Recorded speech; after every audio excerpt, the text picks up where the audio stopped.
This is really a celebration. I mean, here's a group of victims that took on industry and won.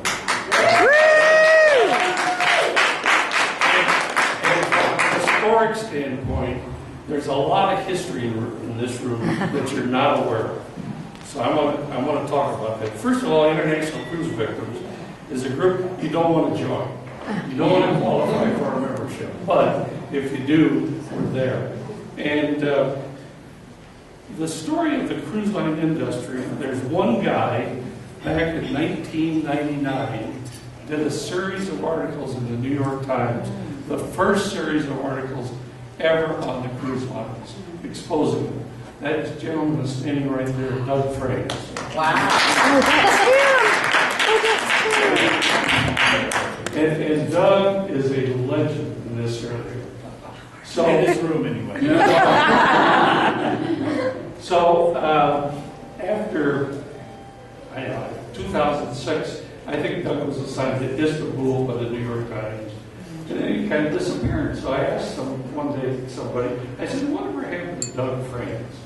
Because this guy was the leader that got this thing going. And the guy said, well, I think he might have gone to the LA Times. So I pick up the phone, and I call the LA Times.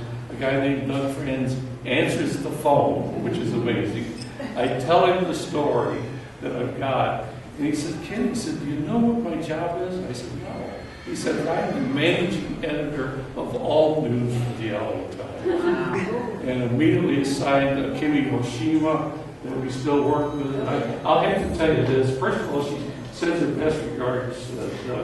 But secondly, he said, I'm going to have this lady call you. So a couple weeks go by. Nobody calls me. So I called back, and I think I talked to your secretary, Doug. Let me tell you, I said, if you're not interested, that's fine. We'll just take it some other place. And I tell you, in about 15 minutes, Kimmy got the word and was there and spent 2 days in Phoenix based on court data that Jim Walker had come across in a court case of sexual crimes. And that was a major article in January of 2007. So Doug Frames, who now works for Senator Kerry, it's a small world, is a true legend. It was the first guy to go public and really do a number on this. Now, how did I get involved in this thing? Well, we went over a year without disclosing Mary's story. So we decided to go public. So, how do you take a story that's a year old, you live in Phoenix, Arizona, and go public? Well, I knew David Fitzpatrick. We both lived in here in Connecticut, neighbors, and I called his wife and told her the story. And David was kind enough to call back and said, Kate, he says, I'm really busy. I'm in New Orleans doing a story with a guy named Anderson Cooper. I don't know if you ever heard of him. So that was it. I said, well, it doesn't hurt to ask. So anyway, about 2 months goes by, and the phone rings, and it's David. And David says, Ken, I'm flying out, and we're going to do a story. And all of a sudden, it was live television on a national show, thanks to David Fitzpatrick. But that's not the important thing that David did. David took it a step further, and I told David tonight where the call came in. I was driving to Flagstaff, and my cell phone rang, and it was David. He said, Ken, he said, you ought to call Chris Shea. They're starting to look into this. You ought to call Chris Shea. So I did. And that ended up the first congressional hearing in 2005. And after that hearing, I don't know if I can share this with you, David, I came back. I read your piece that cover-ups the standard operating procedure done. We've been to the hearings, but I told Carol, as an individual, we have no chance to take all this route. So we got about 4 members, the Smiths, and son Michael Fain, Jean Scavone, who wish he was here. We formed this little group, January 1 of 2006, called Internet. It took us a month to come up with a name. Called International Cruise Victims. So in March then, we had the second hearing. And the second hearing was different from the first hearing. First one was just talking about Murray's case and the George Smith case. The second one, the victims got to testify. Well, we pulled the smartest thing we ever did at that hearing. There were 6 of us. We all told our tragic stories. Everybody's got a tragic story. And but at the end, we surprised them, and we gave them a 10-point program for change, for improvement. And that really caught them off guard. And I went up to Michael Cry, who ran the association at that point. I said, Michael, you ought to work with us. Seems logical. Well, I mean, they're more like lead balloon.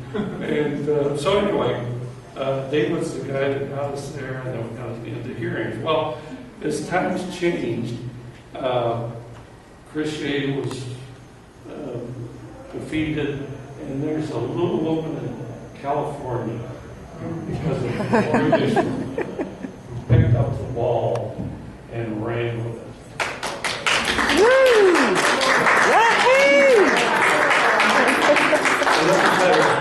She is the most determined lady in the House of Representatives. I mean, once she gets on something, Opostar and Cummings, they can't get her off her back. So she really locked on this. So we had the second hearing, or the third hearing in March of 2007, another one in September.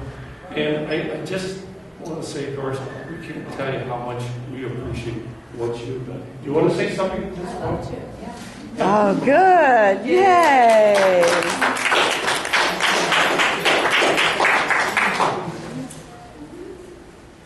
Thank you very much, Ken. And I want to thank everyone in this room. I know my good friend Ted Poe is here. It was a bipartisan effort, as we all know, because cruise victims don't just fall in Democrat or Republican districts. It's all over. It's one of these situations. And I have to tell you that I got involved with this because of my constituent, Lori Dishman, calling up my office. And it was truly remarkable because when I first heard of it, I thought, oh my goodness. And I had my staff talk with Lori, and she wanted to pursue this. And I said, well, you know, we will do that, but only if Lori knows how difficult it's going to be. And just knowing a little bit about the cruise lines, how very, very ugly it could be, too. And you're right on that. exactly. Lori, I'm telling you, Lori was fabulous. She is fabulous. She is my hero. She's the reason why I pursued this. And quite frankly, Lori was the right person at the right time as far as I was concerned. And there were a lot of people along the way. Appreciate certainly started this process, and you did, CNN, and all of this too, in essence. But I would tell you that it was being able to pick up all the stories. That was part of it itself. And there were stories already that were being told, but being able to connect the pieces. And I think it all started out essentially when, I have to tell you, Elijah Cummings, bless his soul, anyway, he's really been wonderful because I wasn't even on that subcommittee. And there were several people on the subcommittee whose constituents were the cruise lines. And he said, Doris, you know, you can have a hearing. And so we had that first hearing. And it was so compelling. It changed everyone's mind to where the cruise industry understood that they just could not just deflect it as they had before. And then we obviously had the second hearing and things started changing.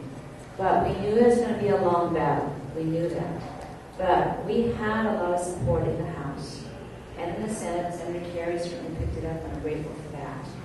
Because we would not be able to do this unless we had cooperation. Not only bipartisan in our own houses, but bicameral too. And Ted Poe, who's been wonderful. You know, Ted and I... Ted Poe. And it's issues like that. Like this, we understand how important it is. And this is a fine example of how one person, a constituent, can make an impact. And there are a lot of constituents who made impacts with their own members of Congress, their own senators, when all of a sudden we all had stories to tell. And so with the story that started out in my district with Lori, combined with the stories all the way across the country, with everybody's experiences, sometimes very tragic experiences, made this all possible. And I know it took a long time. Lori came to me 4 years ago. But Lori, it got done. It got done because of people like you. And people all the way across the country whose stories I heard. And, when you go through a battle like this, you know that it's all worth it. At the end of the day, it's worth it. We come together. We know that we needed a change here. We went, Ted knows this, we went against the cruise industry, which was difficult, but we did it because we're on the right side. And I want to thank all of you for what you did, because if it weren't for you coming forward and talking about what happened, we would never have had the impact where we could say, wait a minute now, you have to go ahead. For instance, making sure that certain senators release their holds on the bill. Oh. Making sure that certain senators wouldn't put something else on this bill so that it wouldn't be able to pass. We got this done because we all worked together, and I want to thank you so much. It is one of these experiences in my life that I talk about when I talk in front of young people, saying that you can do this. Sometimes if you have an issue, it's possible to make change. And we made change here. And I want to thank all of you very, very much for what you've done, because it wasn't me, it was everyone. It was all of you working together. It was Ken, Lori's parents, everyone here that I've met who've had their various experiences. So now that the cruise line is better, is safer. But we also know, too, that because of what happened, we're always going to be there ensuring the safety, too, to make sure that no one ever falls back at all. That's right. So That's thank right. you so very much. It's been the beginning of a wonderful relationship that will always continue. And we have a friendship and alignment here that will always stay together. And I can say that, being a Democrat, Ted is a Republican. But Ted and I will be forever linked. I know that. And we look to each other on many issues now that normally we would say, Ted's interested in it, let me look at it. Right? That's right. Very, very much. Oh, thank you.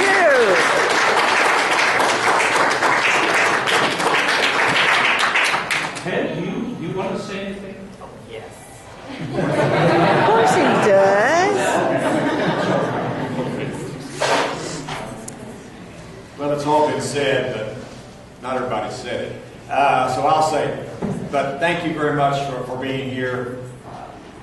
Our system works. Yeah. Here's how it works. After a crime was committed, Lori did what we all have heard since we were kids. Call your member of Congress. And she did. And then her member of Congress, Congresswoman Matsui here, responded quickly to a citizen that she represented that something is not right. Something happened to Lori that shouldn't have happened, and Congress can do something about it. And so, Congresswoman Matsui did take on the cruise line industry. And now here we are several years later, and justice occurred. Because that's what we ought to do here in Congress. We stand for justice. Justice is what we do. And in this case, this law, this legislation was successful because of that. But it took a citizen, unfortunately a victim, but it took a member of Congress just doing what she wanted to do and should do to represent that person. So it took a while, it took longer than many of you wanted it to, but it was successful. Overwhelmingly successful in both houses and bipartisan. good legislation, I think, important legislation, and successful long-term legislation needs to be bipartisan. And when it comes to victims' issues, hopefully we will continue to do our job here in Congress to raise the awareness of victims of crime. So congratulations. I want to thank my friend Congresswoman Matsui for being tenacious. And that's probably the word to use. I've said this before. My grandmother always said, there's nothing more powerful than a woman that has made up her mind. You got made it. up her mind that she wasn't going to take it, and so therefore this is successful. So thank you for allowing me to stop by. Congratulations. And let us know if there are other issues that we can help out with when it comes to crime victims. Thank you. Thank you. Well, I want to give some credit to some of the people that work, first of all, for you, Doris. Alexis Marks. Is Alexis get here tonight? She's on her way. Yeah. Okay, she's on. She And was the Mar. first person that worked on it. But Marley. Yeah. Well, let me tell you, these poor ladies, 7 days a week they got emails from me. And they responded, and I can't tell you how much we appreciate Laura. But there was also John Cullifer is supposed to be here tonight, and Lucinda, because they're the staff people that are working through the house. Now let's talk about the Senate. Is Nick still here? Yeah. Okay. How did we get John Kerry in the Senate? Well, that's an interesting story. You see the attractive lady, I call her Cleopatra tonight, Lynette Hudson. Lynette and I made a cold call on John Kerry's office. Just walked in the door. And we didn't talk to anybody. It said, hey, we got an issue. A week later, somebody from Kerry's office called me and said, what's this about? And a month later,